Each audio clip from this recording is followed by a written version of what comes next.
안녕하세요. 저는 3살 된 딸 은정이를 키우고 있는 30대 여성입니다. 은정이가 이제 말을 하기 시작하고 말귀를 알아먹으면서 조금씩 대화가 되는데 보고 있어도 보고 싶다는 말이 무슨 뜻인지 이해가 될 정도로 너무 은정이가 예쁘고 이 아이로 인해 행복합니다.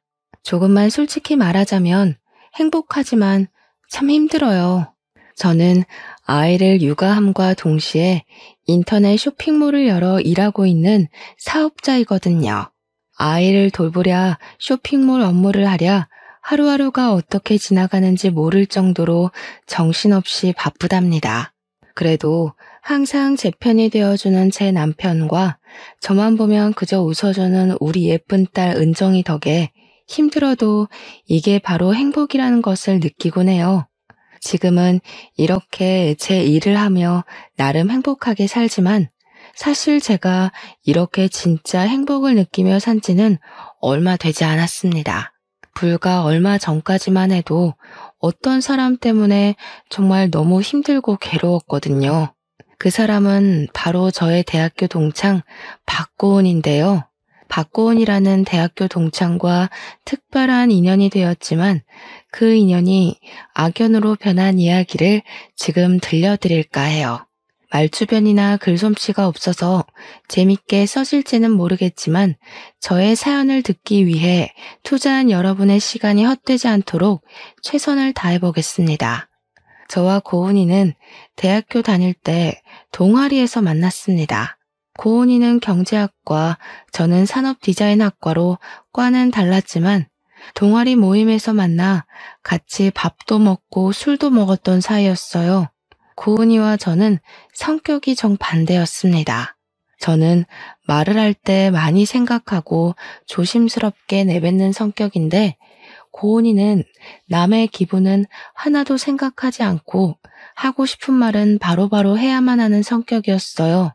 그리고 저는 옷을 입을 때 평범하고 편한 것을 더 선호했던 반면 고은이는 항상 불편하더라도 남들의 눈에 예쁘게 보이는 옷만 입고 다녔습니다. 그래서 고은이는 인기도 많고 주변에 남자친구도 많이 있었어요. 제 기억으로는 대학교 생활 내내 애인이 없던 적이 없었던 것 같아요. 이렇게 저와 고은이는 말투부터 옷 입는 습관까지 달랐기에 동아리 활동을 했어도 엄청 친해지지는 못했습니다. 그렇게 학교를 졸업하고 고은이는 대기업에 취업했다고 들었고 저는 집 근처의 중소기업에 취업하며 그 뒤로 자연스럽게 연락이 끊겼어요. 저의 첫 회사 생활은 정말 힘들었습니다. 매일 실수해서 혼나기 일쑤였는데 그때마다 저를 위로해주고 격려해주시는 과장님이 한 분 계셨어요. 그 과장님은 저보다 7살이 많고 이름은 박은호였는데 우리는 회사 업무와 관련된 이야기 외에도 사적인 이야기도 나누면서 급속도로 친해지게 되었습니다. 시간이 흘러 서로가 서로에게 이성적인 호감까지 생겼고 그 뒤로 6년 동안 사귀다가 결혼까지 결심하게 되었어요. 결혼을 준비하면서 보니 제 남편의 여동생이 바로 저의 대학교 동창 박고은이더라고요. 연애할 때 여동생이 있다는 것은 알고 있었지만 여동생에 관한 이야기를 전혀 하지 않았고 사진조차 본 적이 없어서 여동생이 제 동창 박고은이라고는 상상도 하지 못했습니다. 이 사실을 안 뒤로 저는 고은이와 종종 만나게 되었어요. 고은이는 서울에서 살며 대기업에 다니고 있었고 간간히 주식 투자를 하고 있었는데 수익이 꽤 높아 보였어요. 대기업에 주식 투자까지 하며 돈을 많이 벌어서인지 말과 행동에 여유가 있어 보이고 옷도 명품만 입고 다녔습니다. 그리고 학교 다닐 때처럼 여전히 하고 싶은 말은 반드시 해야만 하더군요.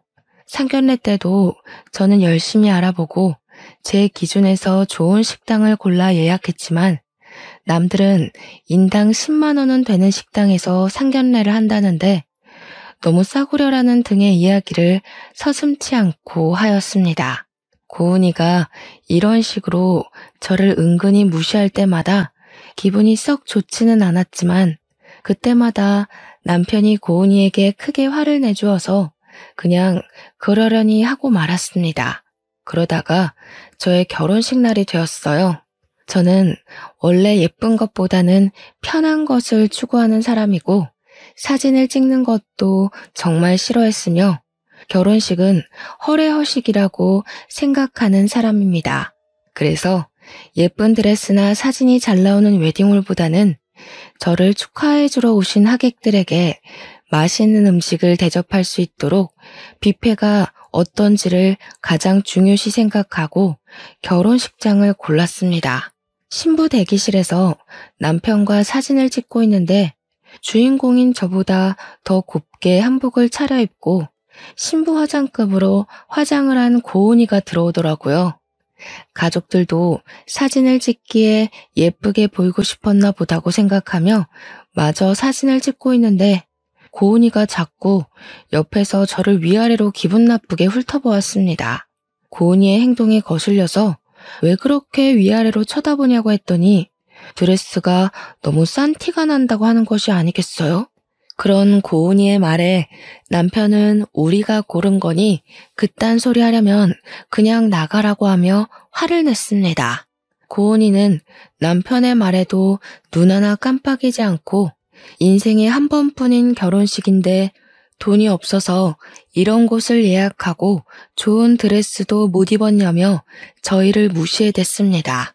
남편은 그런 고은이에게 크게 화를 내려고 했지만 그때 하객들이 오는 바람에 아무 말도 할 수가 없었어요. 결혼 사진을 찍을 때도 고은이가 제 뒤에 딱 달라붙어 서 있는데 나중에 사진을 보니 제가 신부인지 아니면 고은이가 신부인지 모르겠더라고요. 솔직히 결혼식 날 고은이의 말과 행동 하나하나가 신경에 거슬리고 짜증이 났지만 새 출발을 하는 좋은 날을 망치고 싶지는 않아서 그냥 꾹 참고 조용히 있었어요. 이렇게 어이없고 황당한 저의 결혼식이 마쳐지고 고은이는 이제 대학교 동창에서 아가씨가 되었답니다. 아가씨가 된 고은이는 제가 신혼여행을 마치고 오자마자 신우짓을 하기 시작했어요. 신혼여행 후 친정에 먼저 가서 인사를 드리고 다음날 시댁으로 갔습니다. 시댁에 갔더니 아가씨가 시부모님 옆에서 팔짱을 딱 꼬고 앉아 있었어요. 저는 그러든 말든 신경을 쓰지 않고 시부모님께 절을 하고 앉아 있는데 시부모님이 말씀하시기도 전에 아가씨가 왜 신혼여행 가서 자기한테 전화하지 않았느냐고 따져 물었습니다. 우리는 신혼여행지에 도착해서 시부모님께 먼저 전화드리고 여행 중간중간에도 전화를 드렸는데 무슨 소리냐고 했더니 시부모님한테만 전화하는 게 아니라 신우한테도 전화해야 하는 거 아니냐면서 저를 혼내듯이 이야기하더군요. 남편은 그런 아가씨에게 둘이 대학교 동창의 나이는 같아도 본인이 윗사람임을 강조하며 새언니라고 부르고 말 똑바로 하라고 했습니다. 남편의 말에 아가씨는 화가 나서 방으로 문을 쾅 닫고 들어가 버렸어요. 그렇게 들어간 아가씨는 다음날 저희가 신혼집으로 갈 때까지 방에서 나오지 않았습니다. 그 모습을 보면서 학교 다닐 때도 아가씨가 성격이 보통은 아니었지만 그때보다 더 아나모인이 된 것 같았고 최대한 아가씨와 부딪히면 안 되겠다고 생각했어요. 신혼여행을 마친 후 저와 남편은 회사에 복귀해서 바쁜 하루하루를 보냈습니다. 한 달 정도 지났을까요? 자꾸 피곤하고 몸이 이상해서 임신 테스트기를 해보았는데 제게 아기가 찾아왔어요. 그렇지 않아도 저는 아기를 빨리 갖고 싶었는데 아기가 선물처럼 바로 와주니 너무 행복했습니다. 그런데 산부인과에서 임신을 확인한 후부터 속이 너무 안 좋기 시작했어요. 정말 제 의지와 상관없이 수시로 헛구역질을 하고 음식을 생각만 해도 울렁거려 참을 수가 없었습니다. 온종일 아무것도 못 먹고 심지어 물에서도 비린내가 나서 먹을 수가 없었어요. 그러다 보니 저는 임신을 했지만 살이 쭉쭉 빠지기 시작했고 너무 힘들어서 회사를 관두게 되었습니다. 어차피 지금 회사는 복지가 좋지는 않았고 야근은 필수인 상황이라 아기를 낳고 나서 계속 다니기 어려운 상황이었거든요. 그렇게 입덧을 핑계로 회사를 관두게 되었는데 관둔 후에는 입덧이 거짓말처럼 사라졌습니다.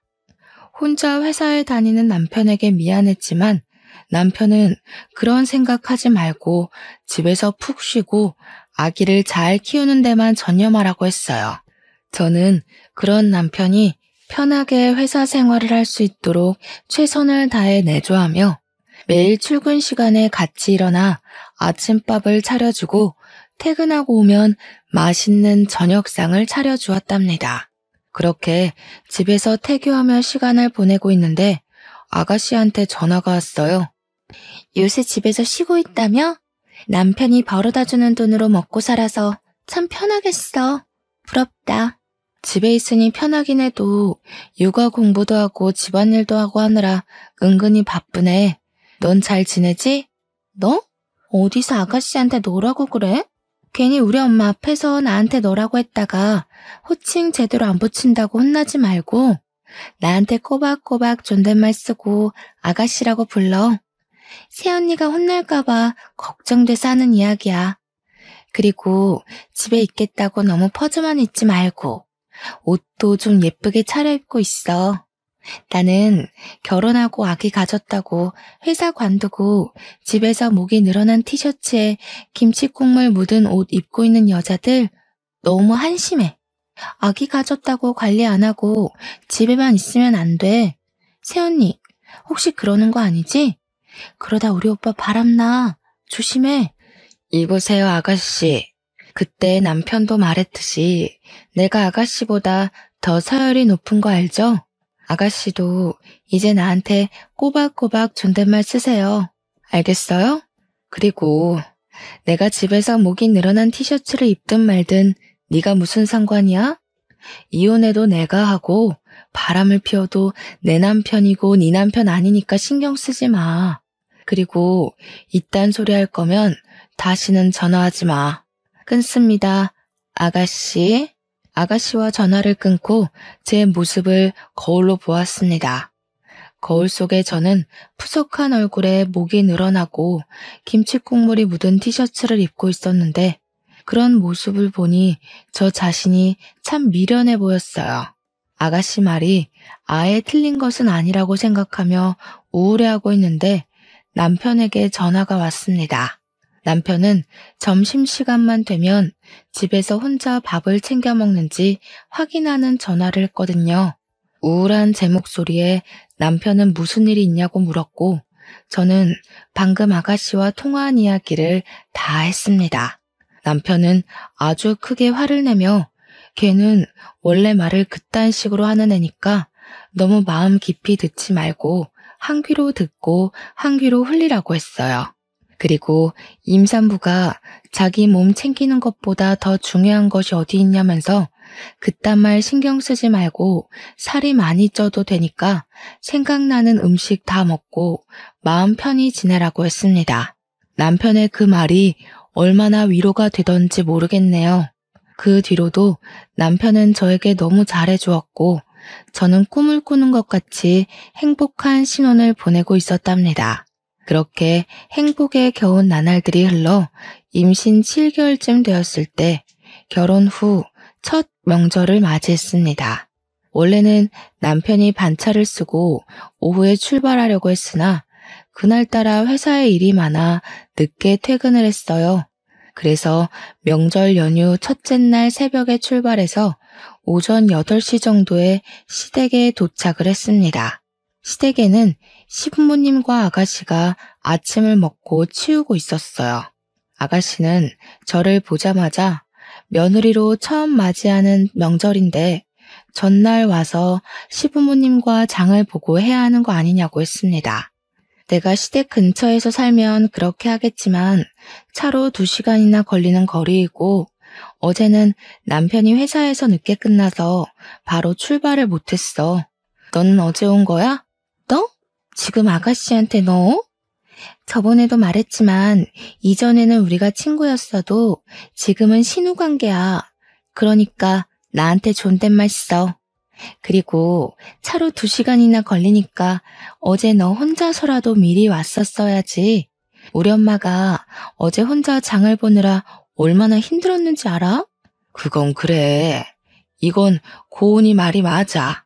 이제 둘이 서로 존댓말 꼬박꼬박 쓰고 이제 희정이 너는 우리 집 며느리가 되었으니 명절 전에 우리 집으로 와서 같이 장도 보고 하자꾸나. 우리 집은 제사를 엄청 중요시하는 집안이거든. 그래서 장도 일주일 전부터 보고 난단다. 너에게 일주일 전부터 오라는 소리는 하지 않을 테니 하루 전에는 혼자서라도 꼭 오너라. 이 사람들이 지금 뭐라는 거야? 그럼 명절 장을 보러 안 사람 혼자 여기에 오라고? 그것도 임신한 사람한테? 그리고 박고은, 너도 이제 새언니한테 존댓말 제대로 써. 너도 존댓말을 안 쓰면서 왜 새언니한테는 자꾸 존댓말을 하라고 해? 네가 먼저 해, 네가. 짐을 챙기느라 잠도 얼마 못 자고 새벽부터 달려서 왔건만 시어머니와 아가씨는 제게 오느라 고생했다는 따뜻한 말 한마디 없이 타박하느라 바빴습니다. 하지만 제가 화를 낼 겨를도 없이 남편이 먼저 두 모녀에게 제가 하고 싶은 말을 다 해주고 잘 막아주어서 참 고마웠어요. 저는 간단히 아침을 먹고 바로 차례상에 올릴 음식 준비를 시작했습니다. 시어머니는 제게 임신했으니 거실에 앉아서 부침개를 부치라고 하셨고 어머니는 부엌에서 나물을 준비하셨어요. 남편은 시댁 화장실에 세면대가 막혀서 수리하느라 바빴고 아가씨는 어젯밤 늦게 도착해서 피곤하다며 방에 들어갔습니다. 그렇게 부침개를 부친 지 1시간 정도가 되었어요. 이제 제법 배가 나와서 그런지 앉아있는데도 허리가 너무 아프고 점점 힘들더라고요. 제가 너무 힘들어하자 남편이 저한테 방에 들어가서 누워있으라고 하며 직접 전을 부치기 시작했습니다. 저는 아직 낯선 시댁에서 혼자 방에 들어가 있는 것도 불편해서 남편 옆에 앉아 잠시 다리를 펴고 벽에 등을 대고 쉬고 있었어요. 그러고 있는데 아가씨가 방에서 나왔습니다.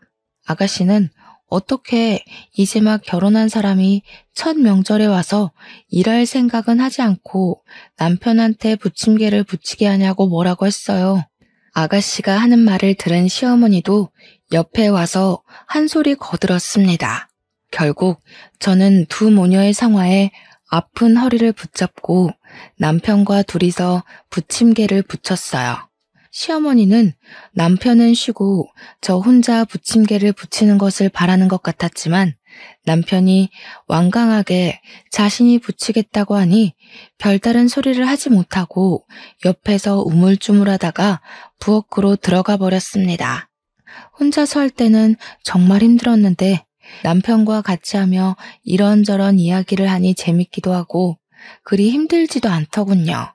생각보다 부침개를 부치는 일이 일찍 끝났고 같이 뒷정리를 하는데 아가씨가 벌써 오후 1시라며 배고프다고 하였습니다.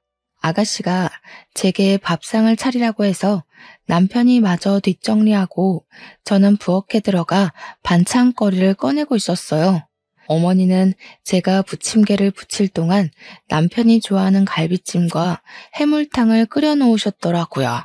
수저를 놓고 찌개를 놓고 밥을 푼 다음에 시아버지와 아가씨를 불러서 다 같이 식사를 하기 시작했습니다. 저는 갈비찜을 원래 그다지 좋아하지 않았는데 어머니의 갈비찜은 참 맛있더라고요. 그래서 맛있게 고기를 먹고 있는데 아가씨가 제 얼굴을 빤히 쳐다보고 있었습니다. 새언니, 살쪘네. 얼굴이 아주 달덩이야, 달덩이. 몸도 불어서 굴러가겠어. 새언니 입덧해서 밥 못 먹는다더니 순 뻥이었네. 내가 같은 여자로서 이야기하는데 임신했다고 막 먹으면 안 돼요. 그래서 여자들이 임신하고 출산하면 다들 예전 몸매 못 찾고 항아리 몸매 되는 거예요. 알겠어요? 갈비찜 같은 고기류 말고 나물 같은 거 많이 먹으면서 관리 좀 해요. 새언니가 돼지처럼 뚱뚱해지면 같이 다니기 쪽팔려서 어떻게 다녀? 지금 내가 먹는 갈비찜이 아까워서 그러세요? 내가 먹으면 뭐 얼마나 먹었다고 기분 나쁘게 그런 말을 하세요. 갈비찜을 엄청 먹던데요. 갈비찜은 집에서 뒹굴뒹굴하는 언니 말고 회사에서 열심히 일하는 오빠가 먹어야지. 안 그래요? 그리고 아무리 집에 있어도 옷이 그게 뭐야? 그 옷 어디서 샀어요? 어디 가는 것도 아니고 집에 있는데 그냥 편한 옷 입으면 되지 뭘 그리 물어요? 이거 아울렛에서 샀어요. 왜요? 아울렛? 그 10,000원, 20,000원 쓰레기 옷 파는데? 아니, 우리가 이제 갓 30살인데 아울렛 같은 데서 옷을 사면 어떡해요? 좋은 옷 좀 사 입고 해요. 아, 언니는 일 안 하고 오빠는 월급이 적어서 좋은 옷을 못 사 입나? 그러게, 임신했다고 회사를 관둬버리면 어떡해? 한심하게. 야, 너는 지금 그게 할 소리냐? 그리고 너 새언니가 회사 관두고 싶어서 관뒀어? 아기 생겨서 잘 키우려고 관둔 거잖아. 그리고 집에서 뭘 입고 말든 네가 뭔 상관이야? 신경 쓰지 말고 너나 잘해. 아가씨는 식구들이 다 있는 자리에서 제 외모와 옷에 대해서 지적하기 시작했고 화가 나서 한 소리 하려고 했지만 저보다 남편이 더 심하게 화를 내는 바람에 아무 말도 할 수 없었습니다. 시어머니는 아가씨의 말에 수긍하며 시댁에 올 때는 옷을 깔끔하고 좋은 것으로 입고 오라고 하셨어요. 동네 사람들 보면 창피하다면서요. 갈비찜을 먹다가 달덩이라는 소리를 듣고 제 옷이 쓰레기 옷이라는 소리를 들으니 너무 기분이 나빴습니다. 남편이 저 대신에 크게 화를 내긴 했지만 입맛이 뚝 떨어지더군요. 갑자기 소화도 잘 되지 않고 속도 불편해서 밥을 거의 먹지 못했습니다. 그렇게 불편하고 화가 나는 식사가 마쳐지고 상을 치우려고 하니 남편 본인이 설거지한다고 하며 싱크대 앞으로 갔어요. 그 모습을 본 아가씨는 아까 부침개도 오빠가 부치더니 설거지도 오빠가 하느냐며 뭐라고 하더군요. 그런 아가씨의 말에 남편은 누가 하면 어떠냐고 하며 설거지를 하기 시작했어요. 솔직히 허리도 너무 많이 아프고 다리도 퉁퉁 부어서 힘들었는데 남편이 그리해주니 참 고마웠습니다. 저는 남편이 설거지할 동안 상을 닦고 반찬을 냉장고에 넣으며 뒷정리를 하고 과일을 깎았어요. 아가씨는 밥 먹고 바로 거실 소파에 누워서 TV를 보고 있었는데 그런 모습을 보니 얄밉고 정말 꼴 보기 싫었습니다. 그래도 괜히 말 섞고 하면 더 스트레스만 받으니 그냥 그러려니 하고 있는데 아가씨가 제게 콜라를 가져다 달라고 하는 게 아니겠어요? 저는 지금 과일을 깎고 있으니 직접 갖다 먹으라고 말했습니다. 하지만 아가씨는 TV에 빠져서 제가 하는 말이 들리지 않는지 아니면 제 말을 못 들은 척 하는 것인지 몰라도 아무런 대답이 없었어요. 그런 모습을 본 시어머니가 제게 얼른 콜라를 가져다 주라고 해서 어쩔 수 없이 갖다 주었는데 손이 미끄러져서 아가씨가 입고 있던 하얀 운동복에 콜라를 쏟아버렸습니다. 야, 이 옷이 얼마짜린지 알아? 100만 원짜리야. 그런 옷에 콜라를 쏟아버리면 어떡해? 그러게, 누가 집에서 100만 원짜리 운동복 입고 있으래요? 애초에 아가씨가 콜라를 가져갔으면 이런 일도 없었잖아요. 옷이 날개고 인품이고 사람이야. 하긴 10,000원, 20,000원짜리 1000조가리 입는 네가 이 명품의 세계를 어떻게 알겠어? 너한테 이딴 말하는 내가 우습지. 이 옷 어떻게 할 거야? 됐다. 그냥 네가 이 옷 입어. 야, 도대체 새언니한테 뭐 하는 짓이야? 그만 좀 해. 넌 도대체 왜 이렇게 사람을 못 잡아먹어서 안달이니? 진짜 더는 너랑 같이 한 장소에 못 있겠다. 임산부한테 살쪘다고 하질 않나? 옷 가지고 계속 시비이지 않나? 그렇게 네 돈 잘 번다고 유세 떨고 싶어? 그럼 다른 데 가서 해. 여기서 하지 말고. 은호야, 동생한테 아무리 그래도 말해 그게 뭐니? 좀 좋게 얘기할 수는 없어? 저게 결혼하더니 왜 저리 변했는지. 이래서 집에 사람이 잘 들어와야 해. 엄마도 좀 그만해. 고은이가 저렇게 막무가내로 자란 거 엄마 탓도 있어. 어릴 때부터 오냐오냐 하고 키우더니 성인이 된 지금도 낄 때 못 낄 때 구별 못하고 생각 없이 막말하잖아. 저러다가 언젠간 반드시 망한다고. 너 동생 망하라고 저주라도 퍼붓는 게냐? 아니, 명절날 와서 이게 도대체 무슨 난리냐?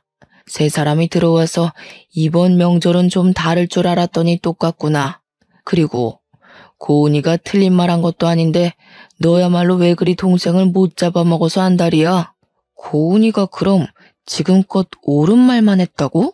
참나, 나 진짜 이제 이 집 아들 노릇 못 해먹겠네. 나한테는 그렇다 쳐도 내 와이프한테는 그러면 안 되는 거예요. 난 이제 이 집 아들 노릇 안 하고 나갈 테니까 셋이서 알아서 잘 먹고 잘 살아요. 남편이 화를 버럭 내면서 바로 짐을 싸고 제 손을 잡고 시댁에서 나갔습니다. 그때 남편의 모습은 정말 듬직하고 멋져 보였어요.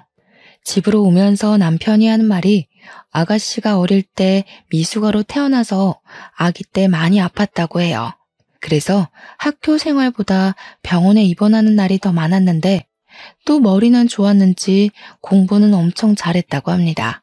반면에 남편은 꼬박꼬박 학교도 다니고 그 당시에 없는 돈 끌어다가 학원도 보내고 과외도 했는데 공부는 영 적성에 맞지 않았는지 항상 성적이 나오지 않았네요. 학창 시절 내내 부모님께 비교를 당하며 자랐는데 성인이 돼서도 마찬가지였습니다. 남편은 그저 그런 대학교를 나와 복지도 좋지 않고 월급도 그다지 많지 않은 중소기업에 취업했지만 아가씨는 혼자 공부해서 좋은 대학교도 가고 졸업 후 대기업까지 입사하게 되었어요. 그 뒤로 부모님은 아가씨가 잘못해도 무조건 잘한다고 칭찬해줬고 아가씨와 남편이 싸우기라도 하면 무조건 아가씨의 편만 들어줬다고 해요. 그래서 아가씨가 저렇게 막무가내 할 말 못할 말 구분 못한다고 하며 다시는 제가 아가씨나 시부모님 때문에 상처받지 않게 자신이 중간에서 잘 노력하겠다고 미안하다고 했습니다. 솔직히 시댁에서 기분이 많이 상하긴 했지만 남편이 저보다 더 화를 내주고 저를 위해 노력하고 있는 것이 눈에 보여 그저 고맙고 감동이었네요. 그날 이후로 시부모님과 아가씨는 저에게 딱히 연락하지 않았고 저는 아주 마음 편하게 태교에만 집중하며 살았어요. 그러다가 시간이 흘러 출산일이 다가왔고 무사히 건강한 딸아이를 출산했습니다. 아이의 이름은 저와 남편의 이름을 하나씩 따서 은정이라고 지었어요. 이름을 지을 때도 우리끼리 지어도 되냐고 했더니 남편은 이미 그 사람들은 우리보다 아가씨한테 더 관심이 많은 사람이라 상관없다고 하며 대화하면 짜증만 나니 그냥 우리끼리 짓자고 했습니다. 남편이 시부모님에게 아기가 태어났다고 말을 한 것 같았지만 제게 따로 축하한다거나 몸조리 잘하라는 전화가 없었어요. 조금 서운하기는 해도 시부모님이 과하게 산후조리나 육아에 간섭해서 고부 갈등이 생기는 일도 있다고 하던데 그보다는 차라리 지금처럼 무관심한 게 낫다고 생각했습니다. 잠도 못 자고 밥도 못 먹는 신생아 시기가 지나고 시간이 흘러 은정이의 100일이 되었어요. 남편은 그냥 친정 부모님만 모시고 100일 잔치를 하려고 했지만 솔직히 첫 명절 때 아가씨와 크게 싸운 후로는 본 적도 없고 가족인데 이렇게 연을 끊는 것은 아닌 것 같아 시부모님과 아가씨도 모시고 100일 잔치를 하자고 남편을 설득했습니다. 남편은 제 말에 동의하면서 혹시라도 아가씨가 친정 가족들에게 말실수할까봐 걱정된다고 하며 친정 식구들을 먼저 초대하고 그 다음 주에 시댁 가족을 초대하기로 했어요. 저의 친정 부모님은 은정이 100일이라고 금반지와 유모차, 아이 내복과 같은 선물을 잔뜩 사서 왔습니다.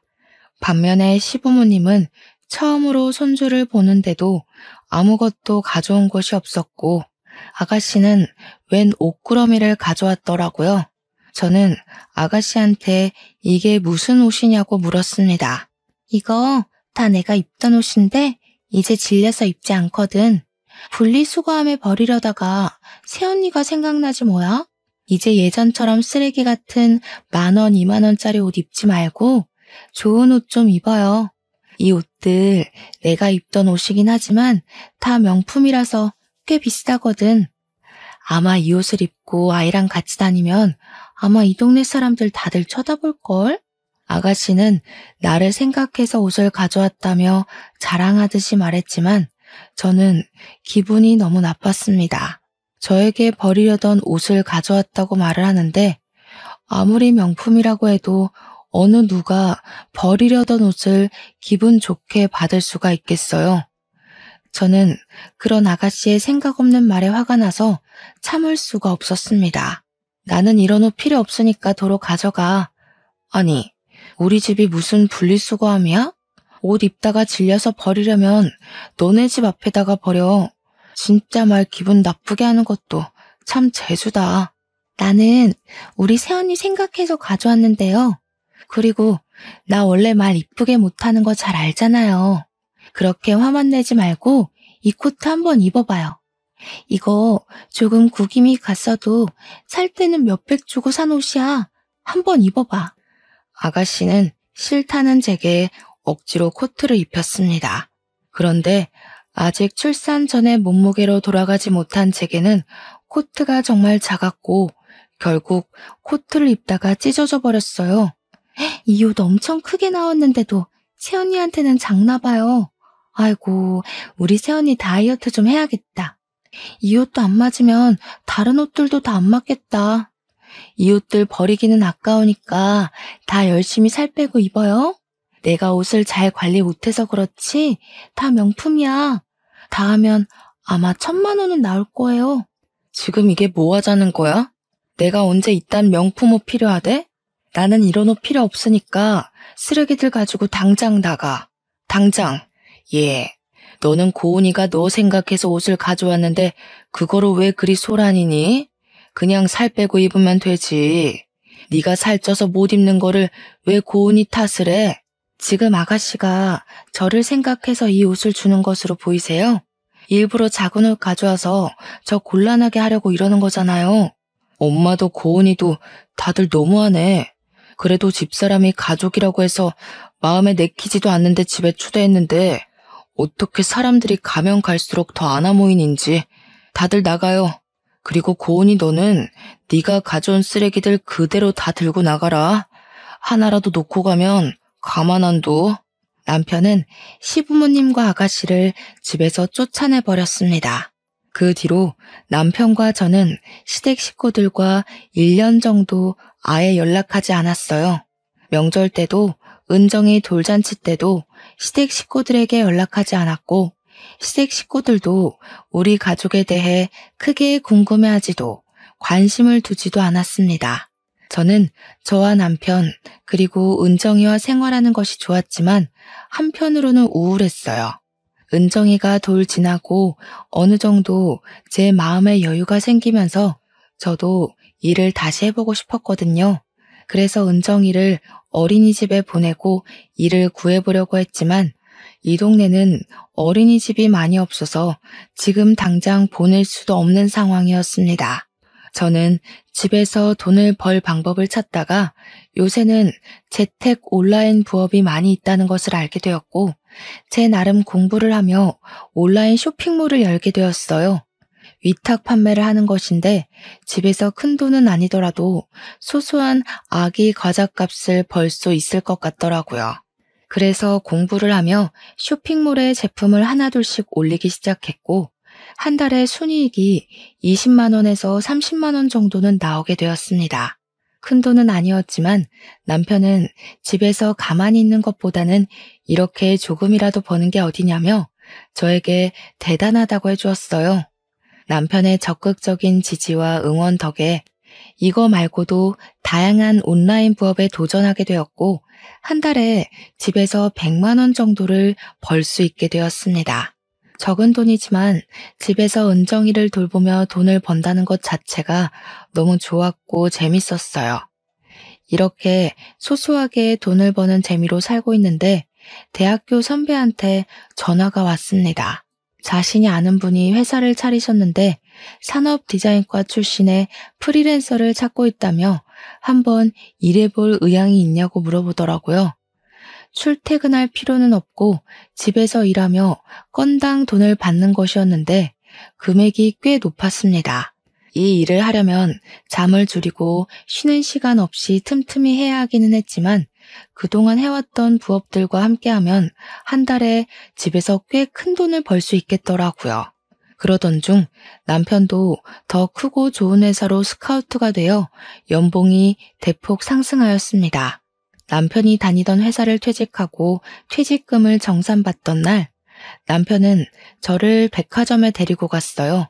그러더니 여자는 좋은 옷을 입고 좋은 가방을 매야 하는데 자기가 돈을 많이 벌지 못해서 명품 옷 한 벌 못 사준 것 같아 미안하다고 하며 저에게 명품 옷 몇 벌과 명품 가방을 사줬습니다. 확실히 명품은 재질이 다르고 정말 고급스러워 보이더라고요. 그러나 은정이와 함께 다니면 이런 옷이 오히려 불편해서 저는 그 옷을 고스란히 장롱 안에만 넣어두고 있었습니다. 저는 집에서, 남편은 회사에서 우리의 편하고 행복할 미래를 꿈꾸며 일했어요. 잠자는 시간을 잊을 정도로 아주 열심히 했고 정말 피곤했지만 그래도 참 행복했답니다. 그렇게 1년 정도가 지났어요. 남편과 저는 시댁에 여전히 연락하지 않고 있었습니다. 그러던 어느 날 주말에 집에서 쉬고 있는데 시어머니가 남편에게 전화했어요. 얼핏 들어보니 아가씨가 결혼할 사람이 생겨서 다음 달에 상견례를 한다고 하며 꼭 나오라는 것입니다. 그리고 결혼할 사람이 꽤 잘 사는 집 아들이라 고급 레스토랑에서 상견례를 하니 옷도 최대한 잘 입고 오라고 했어요. 남편은 마지못해 알겠다고 하고 끊었고 잠시 후 제게 백화점에 가자고 했습니다. 남편은 저를 데리고 명품관으로 가서 저에게 잘 어울리는 명품 옷 몇 벌과 가방, 신발까지 샀어요. 남편 역시 명품 정장을 몇 벌 샀고 은정이 옷도 명품으로 샀습니다. 이 명품 옷을 입고 상견례 때 아가씨가 더는 무시하지 못하게 하자고 했어요. 드디어 한 달 뒤 상견례 날이 되었습니다. 시부모님과 아가씨는 먼저 레스토랑에 자리를 잡고 있었고 아직 남자 쪽은 아무도 오지 않았어요. 거의 2년 만에 만난 시댁 식구들은 이전과는 다른 우리 가족의 옷에 다들 놀란 표정이었습니다. 그동안 살아온 이야기를 들어보니 아가씨는 얼마 전에 잘 다니던 대기업을 관두고 전업 주식 투자자가 되었더라고요. 원래 경제학과를 전공하기도 했고 주식 투자를 부업으로 꾸준히 하고 있던 터라 꽤 수익이 잘 나는 것 같았습니다. 그러면서 또 남편과 제 앞에서 돈 자랑을 해댔습니다.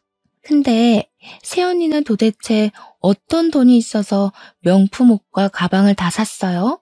그 구두도 꽤 비싼 브랜드의 것인데 설마 오늘 상견례 온다고 집 팔고 온 것은 아니죠? 새언니는 백수에 오빠는 그저 그런 중소기업 다니는데 이거 지금 다 사려면 몇 달치 월급일 텐데? 저희가 집을 팔고 오든 말든 신경 쓰지 마시고 아가씨 상견례나 잘하세요. 그깟 돈 좀 잘 번다고 유세는. 뭐라고요? 지금 말 다 했어요? 그동안 며느리 도리도 안 하고 살아도 가만히 있었는데 그런 우리한테 고맙다고 말은 못할 망정. 말하는 꼬락서니하고는. 인터넷이나 다른 기사들 좀 보세요. 새언니처럼 며느리 도리 안 하면 욕먹어요. 그래도 나나 우리 부모님은 아무 말도 안 했잖아요. 그러면 감사하다고 기어들어야 하는 거 아니에요? 참나 기가 막혀서. 앞으로 아가씨나 며느리 도리 잘하세요. 아시겠어요? 저와 아가씨의 목소리가 더 커지려는 찰나 아가씨와 결혼할 사람과 그의 가족이 들어왔습니다. 상견례 자리의 분위기는 화기애애했어요. 잘 사는 집이라 그런지 오가는 예물이나 혼수, 예단의 금액대가 어마어마하더라고요. 결혼할 날짜는 앞으로 3개월 후로 정하고 상견례가 맞춰졌습니다. 그 뒤로 2달 정도가 지났어요. 늘 그래왔듯이 집에서 일하고 있는데 아가씨한테 전화가 왔습니다. 무슨 말을 하려나 싶어 전화를 받아보니 아가씨가 제게 제발 한 번만 만나달라고 했어요. 솔직히 만나기 싫었지만 목소리가 평소와는 달라서 무슨 일인지 궁금했어요. 어린 은정이를 데리고 나가려면 너무 힘들어서 그냥 우리 집으로 오라고 했습니다. 아가씨는 예전과는 다르게 명품이 아닌 쓰레기 옷이라고 부르던 아울렛 옷을 입고 집으로 왔어요. 얼굴도 푸석해졌고 얼굴도 울상인 것이 이전과 많이 달라 보였습니다. 저는 아가씨한테 결혼 준비로 바쁘고 행복할 예비 신부가 왜 이런 꼴로 나타났냐고 물었어요. 사실 파혼당했어요. 예비 남편 놔두고 다른 남자랑 바람을 피우다 걸렸거든요. 완전히 내 잘못이기에 웨딩홀 예약한 거며 집 계약한 거며 그 위약금 다 내 돈으로 물고 위자료까지 냈어요. 그런데 문제는 주식 투자를 잘못해서 그동안 모은 돈도 다 잃어버렸어요. 그래서 지금 돈 한 푼도 없는데 돈 좀 빌려주실 수 있을까요, 새언니? 저번에 보니까 명품 옷 입는 거 보니 돈 잘 벌던 것 같은데 부탁할게요. 돈? 설마 내가 지금 돈을 빌려줄 것으로 생각하고 여기에 이렇게 나타난 거야? 내가 돈이 어딨어요? 아가씨 말대로 나는 백수에 남편은 그저 그런 중소기업에 다니는데 그러게 주식한다고 회사를 관둬버리면 어떡해. 한심하게. 나는 먹고 죽으려고 해도 돈은 없어요. 아, 내가 입던 옷들은 있는데 그 옷 드릴까요? 잠시만요.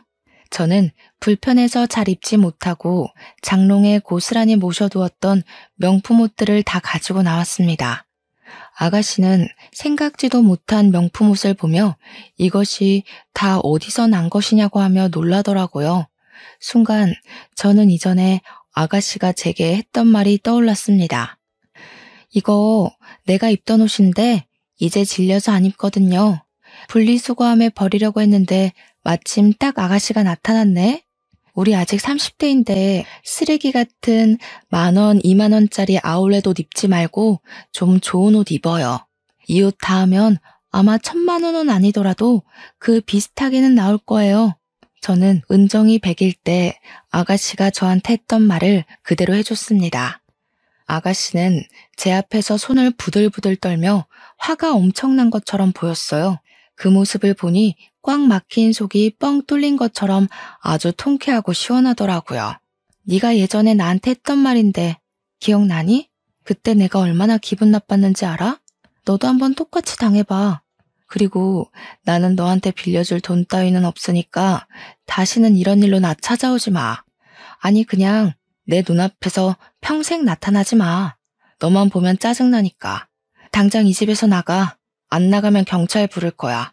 아가씨는 분노에 가득 차서 아무 말도 하지 못하고 집을 나갔습니다.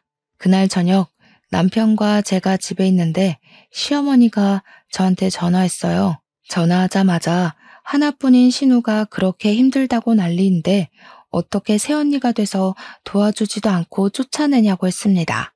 그러면서 제가 이 집의 며느리가 되면서 하루도 조용한 날이 없다고 하며 제가 문제아라는 식으로 말했어요. 남편이 옆에서 그 소리를 듣고 저의 전화를 빼앗아서는 고은이 걔가 일 저질러 놓고 왜 우리한테 돈을 찾냐고 했습니다. 우리는 걔한테 돈을 빌려줄 이유 하나 없으니 다시는 연락하지 말고 지내자고 했어요. 그렇게 남편은 전화를 끊어버리고 제 핸드폰에서 시어머니와 아가씨의 번호를 차단했습니다. 그 뒤로 시댁 가족들은 저나 남편에게 연락이 없었고 우리 3명이 아주 행복하게 살고 있답니다.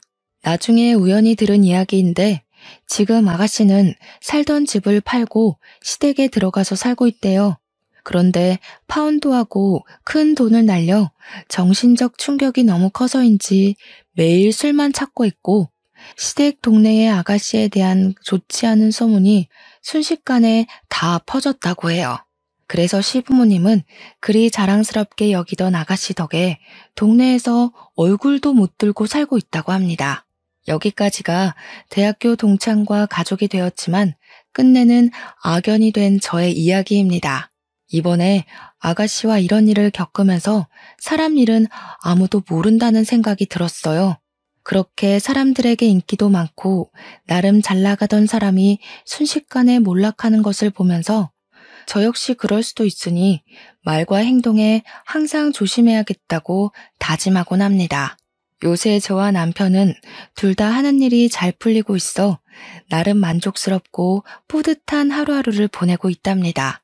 참, 여기 사연에서 보면 시부모님이나 신우와 갈등이 있을 때 중간에서 모른 척하는 남편 때문에 힘들어하고 속 터져하는 사연이 참 많던데 제 남편은 그러지 않아 주어서 너무 고맙네요.